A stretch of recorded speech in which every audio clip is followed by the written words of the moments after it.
እግዚአብሔር ፍጥረታትን በሐልዮ በነቢብና በገቢር ሲፈጥር ከሰው ልጆች በፊት እጅግ አስደናቂና ረቂቅ የሆኑትን መላእክትን ፈጥሯል። መላእክት በነገድና በከተማ የተከፈሉ ሲሆን በቁጥር እልፍ አላፍ ናቸው። በክብርና በስልጣንም በየደረጃቸው ይለያያሉ። ከእነዚህም መካከል በመጀመሪያ ሳጥናኤል፣ በኋላ ዲያብሎስ የተባለው ከፍ ያለ የክብር ቦታ ነበረው። ነገር ግን ሳጥናኤል በውበቱና በክብሩ ታበየ። በልቡም በሰማያት ላይ አድርጋለሁ፣ ዙፋኔንም ከእግዚአብሔር ከዋክብት በላይ ከፍ ከፍ አደርጋለሁ፣ በልዑልም እመሰላለሁ አለ።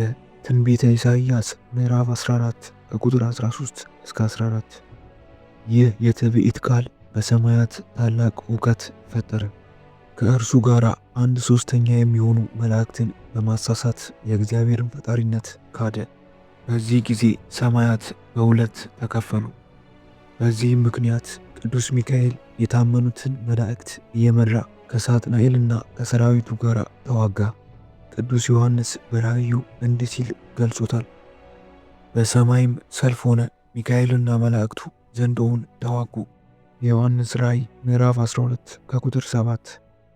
በትሕትናውና ለእግዚአብሔር በነበረው ታማኝነት ቅዱስ ሚካኤል ትዕቢተኛውን ሳጥናኤልን ድል ነስቶ ከነሰራዊቱ ከሰማይ ወደ ምድር እንዲጣል አደረገ። በዚህም ታላቅ ሥራው እግዚአብሔር የሰማያውያን ሰራዊት ሁሉ አለቃ አድርጎ ሾመው። የስሙ ትርጉም ለዘላለም በሰማያትና በምድር የሚታወስ ሆነ።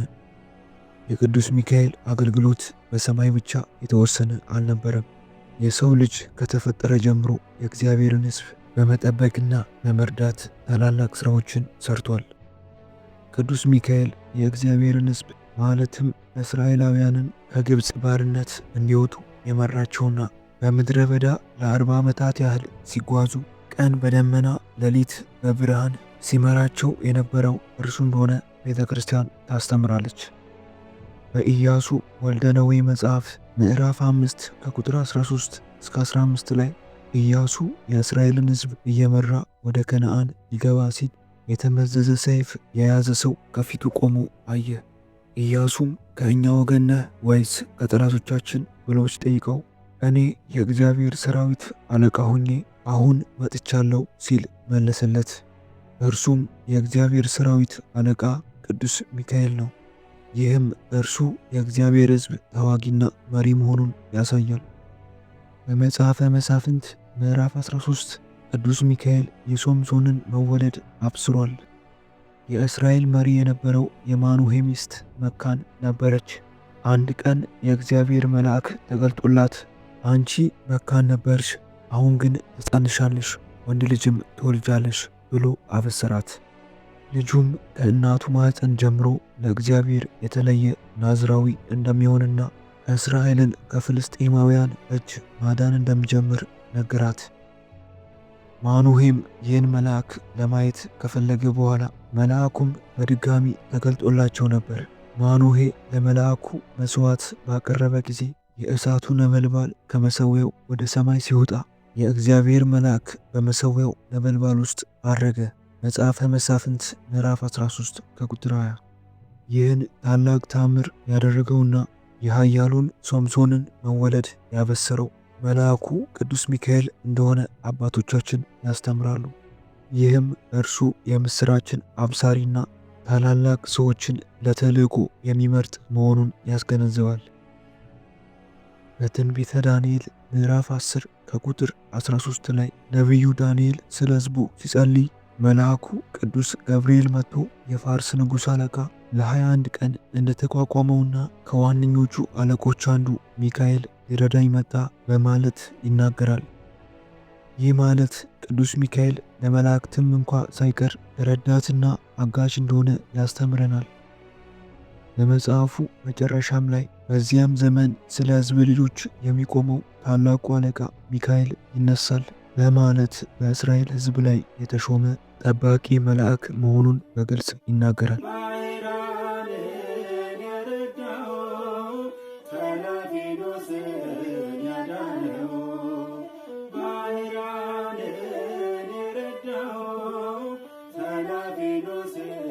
ያዳነው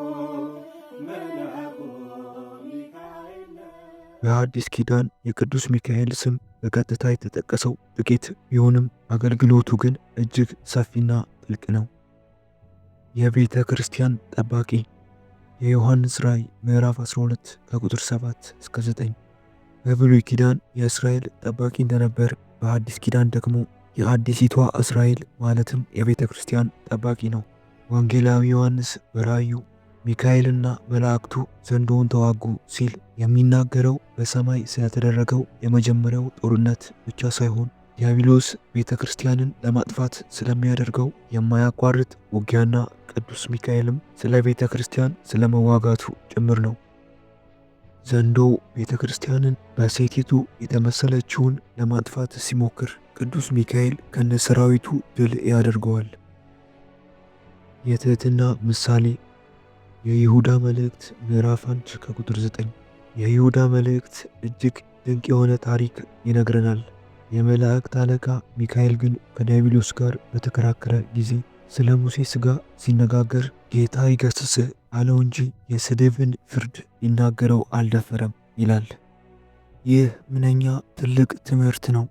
የሰማያውያን ሰራዊት አለቃ ዲያብሎስን ድል ያደረገው ኃያል መልአክ በራሱ ስልጣን ሳይሆን በእግዚአብሔር ስልጣን ነው የሚገጥመው። ይህም ትህትና የኃይል ምንጭ እንጂ የድክመት ምልክት እንዳልሆነ ያስተምረናል። እኛም በሕይወታችን ፈተና ሲገጥመን በራሳችን ኃይል ሳይሆን ጌታ ይገሥጽ በማለት በእግዚአብሔር ኃይል መመካት እንዳለብን ያሳየናል። የመላእክት አለቃ ቅዱስ ሚካኤል ዛሬም በእኛ ሕይወት ውስጥ የላቀ ሚና አለው። ቅዱስ ሚካኤል ጸሎታችንን ወደ እግዚአብሔር ዙፋን ከሚያቀርቡ መላእክት አንዱና ዋነኛው ነው። በፊቱ የሚቆመው በከበረ ወርቅ ጽንሐ የቅዱሳንን ጸሎት ከዕጣን ጋር እንደሚያሳርግ በቅዱሳት መጻሕፍት ተጽፏል። ራእይ ምዕራፍ 8 ከቁጥር 3 እስከ 4። ስንጸልይ ጸሎታችን ብቻውን አይጓዝም፣ እንደ ቅዱስ ሚካኤል ያሉ መላእክት ያሳርጉታል። ስለዚህ በጸሎታችን እርሱ መጥራት ጸሎታችን እንዲሰማና ተቀባይነት እንዲያገኝ ይረዳል። ቤተ ክርስቲያናችን እንደምታስተምረን አንድ ሰው ከዚህ ዓለም በሥጋ ሞት በሚለይበት ጊዜ ነፍሱ ከሥጋው ስትወጣ አጋንንት ነፍስን ለማስደንገጥና ለማጥቃት ይመጣሉ። በዚህ አስጨናቂ ሰዓት ቅዱስ ሚካኤል መጥቶ ነፍስን ከክፉዎች እጅ ይጠብቃል፣ ወደ እግዚአብሔር ዙፋንም በሰላም ያደርሳታል። እርሱ የሕያዋን ጠባቂ ብቻ ሳይሆን የሙታንንም ነፍስ የሚጠብቅ መሐሪ መልአክ ነው። ሐዋርያው ቅዱስ ጳውሎስ መጋደላችን ከደምና ከሥጋ ጋር አይደለምና ከአለቆችና ከሥልጣናት ጋር ከዚህም ከጨለማ ዓለም ገዢዎች ጋር በሰማያዊም ስፍራ ካለ ከክፋት መንፈሳውያን ሰራዊት ጋር ነው እንጂ ይላል። ወደ ኤፌሶን ምዕራፍ 6 ከቁጥር 12። ሁላችንም በማይታይ መንፈሳዊ ጦርነት ውስጥ ነን። በዚህ ጦርነት ውስጥ የእኛ ጄኔራል ቅዱስ ሚካኤል ነው። በፈተና ስንወርቅ፣ በኃጢአት ስንዝል፣ በተስፋ መቁረጥ ስንዋጥ ቅዱስ ሚካኤልን ድረስልኝ ብለን ስንጣራ እርሱ በሰይፉ ክፉ ሐሳቦችን፣ ተስፋ መቁረጥንና የጠላትን ወጥመድ ይቆርጥልናል።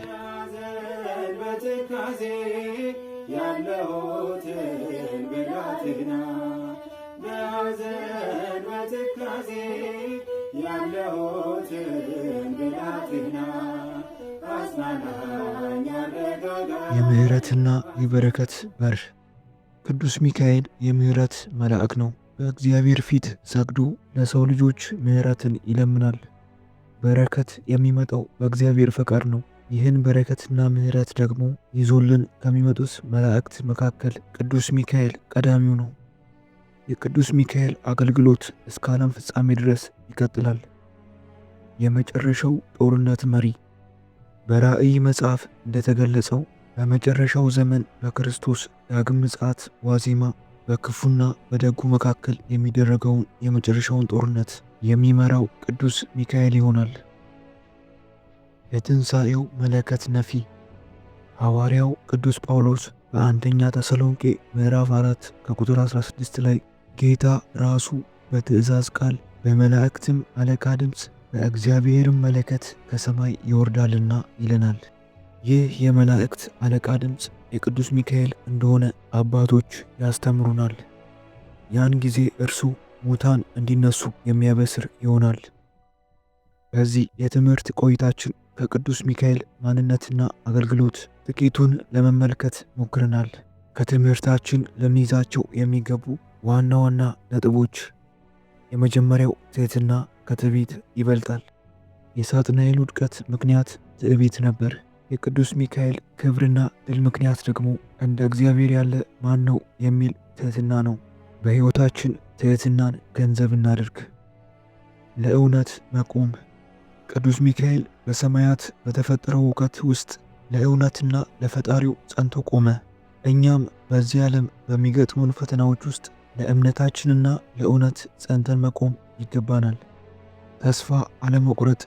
ሶምሶንን በማብሰር የተስፋን ጮራ እንዳሳየ፣ እስራኤልን በምድረ በዳ እንደመራ፣ ባህራንን ከሞት እንዳዳነ እኛንም ከማንኛውም አይነት ችግርና መከራ ሊያድነን ይችላል። በቅዱስ ሚካኤል ተረዳይነት ተስፋ አንቁረጥ። ምልጃው ኃይል አለው። በጸሎታችን ሁሌም እርሱን እናስበው። በምልጃውና በክንፎቹ ጥላ ስር እንድንጠበቅ እንለምነው። ታላቁ መልአክ ቅዱስ ሚካኤል በያለንበት ከክፉ ሁሉ ይጠብቀን። ጸሎታችንን ወደ ልዑል እግዚአብሔር ያሳርግልን። ሀገራችንንና ቤተ ክርስቲያናችንን ይጠብቅልን። በምሕረቱና በረድኤቱ እስከ መጨረሻው ያጽናን። የእግዚአብሔር ቸርነት፣ የድንግል ማርያም አማላጅነት፣ የሊቀ መላእክት ቅዱስ ሚካኤል ተረዳይነት ከሁላችን ጋር ይሁን። አሜን።